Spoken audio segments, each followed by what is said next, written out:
magnitude 5.6 na lindol ang Isabela. Lubog pa rin po sa baha ang ilang kalsada sa Quezon City. Naramdaman na nga sa Sarangani, General Santos at ilang karatig na probinsya ang magnitude 6.8 na lindol. In a single moment, everything can change. Are you prepared?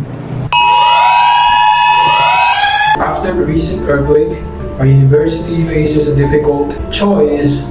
Should we resume face-to-face classes immediately to safeguard our academic progress and future careers?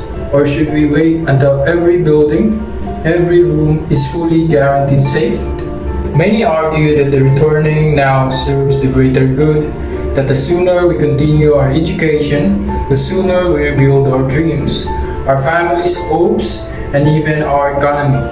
But I asked, does the pursuit of the greater good justify putting even a few lives at risk? Can we call it moral if a single student, teacher, or staff member is harmed because we rush back too soon? Progress means nothing if it costs life. Let us not measure success by how fast we return, but by how safely we stand together.